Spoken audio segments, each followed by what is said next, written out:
sommes en direct de l'ICS sur le plateau de télévision, en direct du salon, du rendez-vous incontournable et international de l'innovation et du business. 3 jours pendant lesquels de nombreuses innovations vont être diffusées, vont être présentées.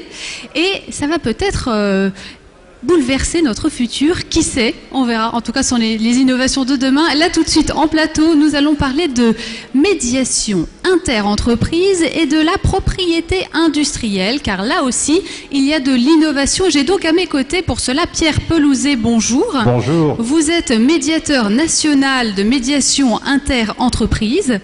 Et Alain Souchard, bonjour. Vous êtes délégué régional de l'INPI Midi-Pyrénées. On va commencer avec vous, Pierre Pelouzet. Qu'est-ce que la médiation inter-entreprise ? Alors, la médiation inter-entreprise, notre rôle, c'est de travailler sur la confiance entre les entreprises.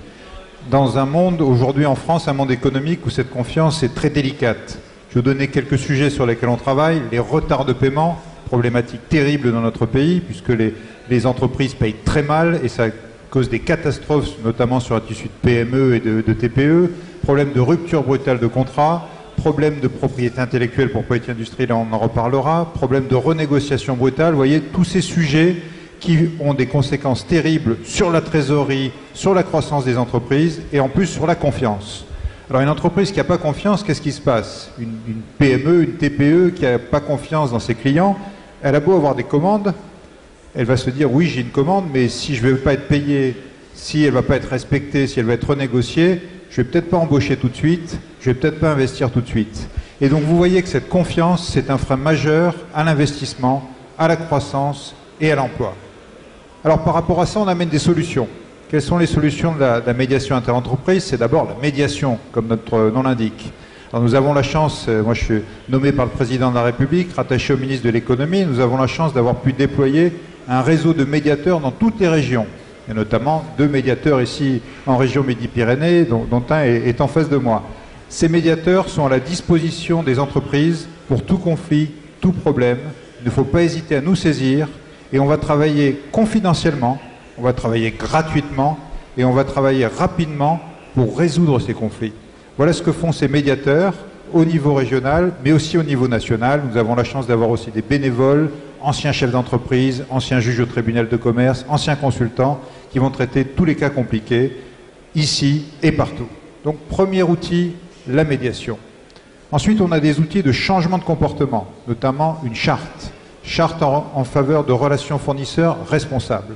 Alors, cette charte, qui a été lancée il y a 4 ans, moi j'étais un des initiateurs de cette charte, avec une vingtaine d'entreprises, et aujourd'hui signée par près de 500 entreprises sur l'ensemble du territoire. Ça veut dire que 500 patrons d'entreprises, partout, sont venus dire « oui, c'est ça la bonne manière de travailler entre les entreprises ». Et donc cette charte, on continue à la déployer. Il y a de nombreuses entreprises ici, comme ADS, Airbus, que vous connaissez bien, qui ont signé, mais aussi dans tous les domaines. Et on l'a complété par un label, parce qu'on s'est dit c'est bien d'avoir une charte, c'est encore mieux d'avoir un label, c'est-à-dire que les entreprises acceptent d'être auditées sur leurs pratiques. Et là, on peut leur remettre un label prouvant qu'il y a une vraie démarche positive, constructive entre ces entreprises et leurs fournisseurs. Voilà en quelques mots la démarche de la médiation inter-entreprise. Et alors, quel est son rôle dans le domaine de l'innovation ? Alors effectivement, depuis quelques mois, à la demande des entreprises, le gouvernement m'a demandé d'étendre ma mission sur l'innovation.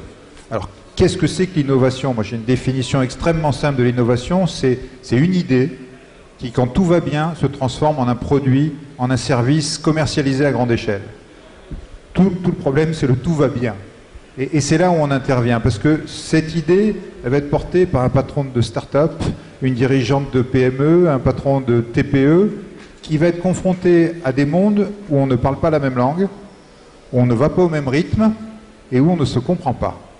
Et donc ces mondes, c'est par exemple le monde des investisseurs, le monde de l'administration, le monde des grands laboratoires publics et privés, le monde de la propriété industrielle, de la propriété intellectuelle, le monde des grands clients publics et privés.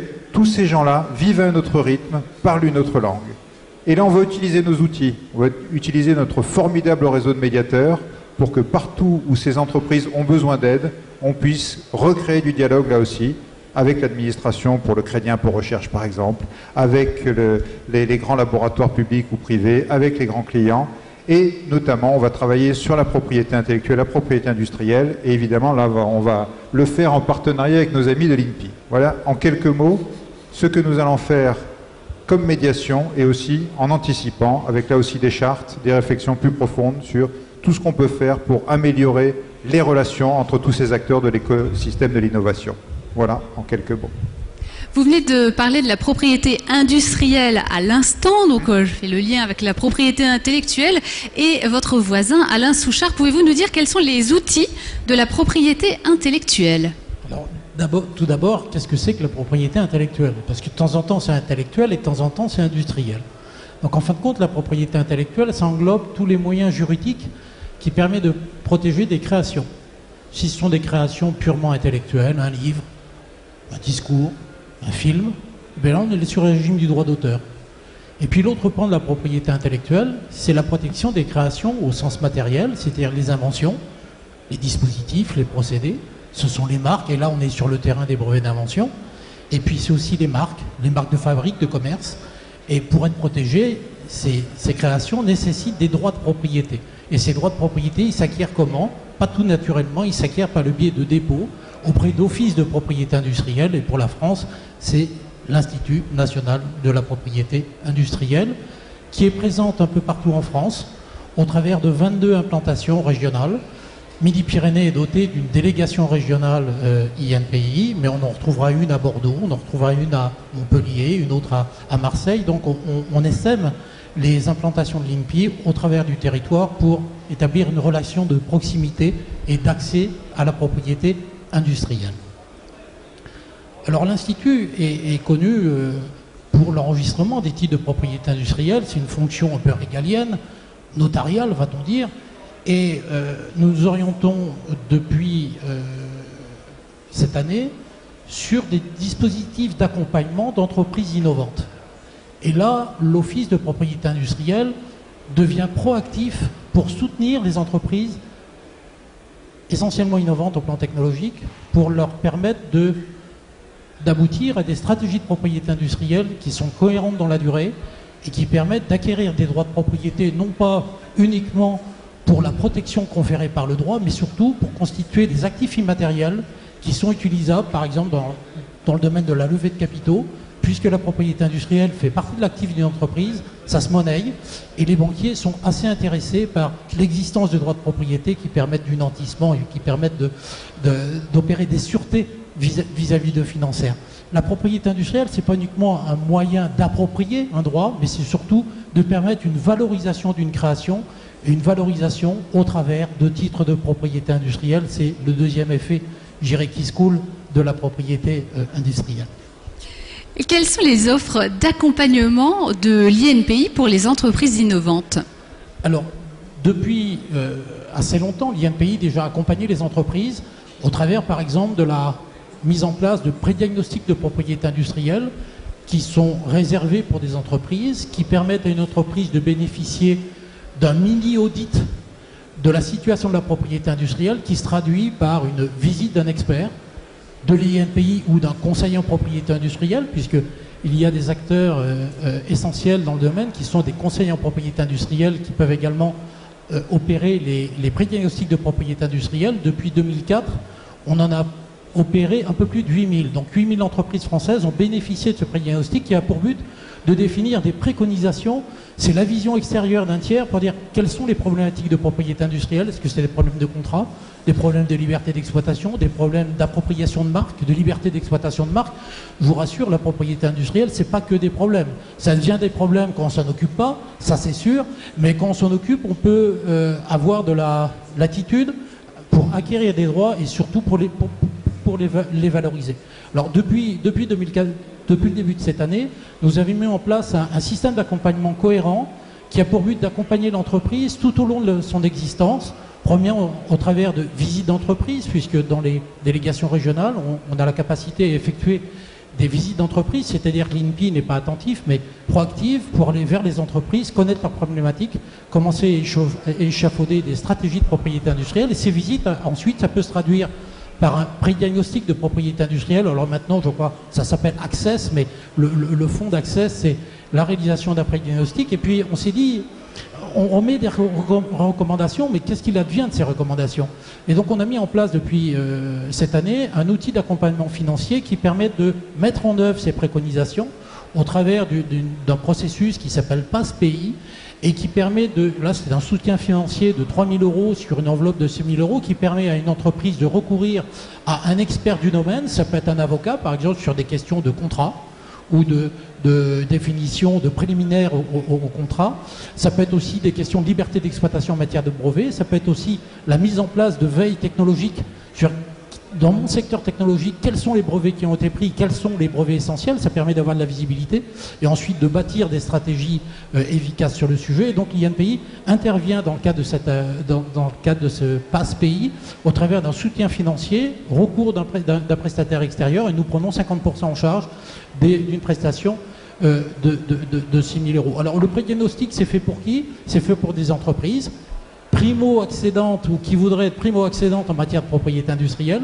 Passe Pays, c'est fait pour des personnes qui ont déjà bénéficié d'un pré-diagnostic, et on vient de mettre en place une prestation qui se veut d'excellence, qui s'appelle Masterclass Pays, et on a là des ambitions fortes qui visent à permettre à des entreprises innovantes qui ont déjà des portefeuilles de propriété industrielle, qui souhaitent développer une stratégie cohérente et plus performante en matière de propriété industrielle, et donc un accompagnement par l'INPI pendant un délai de 6 mois, dans des étapes de formation collective, des étapes de diagnostic, quelles sont les problématiques posées ou rencontrées par l'entreprise, et ensuite la définition de 4 soutiens de coaching, moi je préfère le terme français soutien, de coaching par rapport aux thématiques qui ont été définies. Donc c'est d'apporter des réponses très précises et en lien direct avec les besoins de l'entreprise, et à l'issue c'est l'élaboration de rapports d'expertise de différents coachs, et nous suivons ces entreprises par le biais de ce qu'on appelle des tuteurs, terme bien français, des tuteurs qui dépendent de l'INPI et qui vont suivre l'entreprise pendant 6 mois.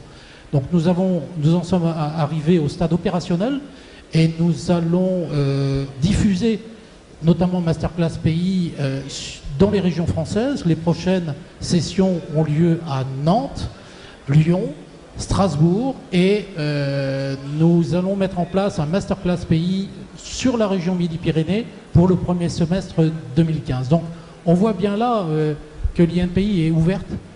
Contrairement à ce qu'on a pu lire dans certains articles où on entend dire l'INPI est fermé, pas du tout. L'INPI se recentre vers le soutien des entreprises, et c'est nécessaire dans un processus de réindustrialisation de notre pays. Et là, la propriété industrielle a toute sa place à jouer, et l'INPI entend soutenir les entreprises pour être armées en la matière et être à l'égal de l'usage qui en est fait par nos amis et concurrents américains, japonais, voire chinois. Donc c'est un programme ambitieux qui est en phase opérationnelle. Pour en savoir nettement plus, eh bien, il faut venir à un atelier qui va s'opérer tout à l'heure à 17 h dans le cadre de SCS, et on pourra largement exemplifier ce dispositif d'accompagnement. Merci pour ce beau programme. Merci Alain Souchard, merci Pierre Pelouzet d'être venu sur ce plateau, plateau de l'ICS, pour pouvoir nous en dire davantage et nous éclairer sur la médiation inter-entreprise et sur la propriété industrielle. Merci.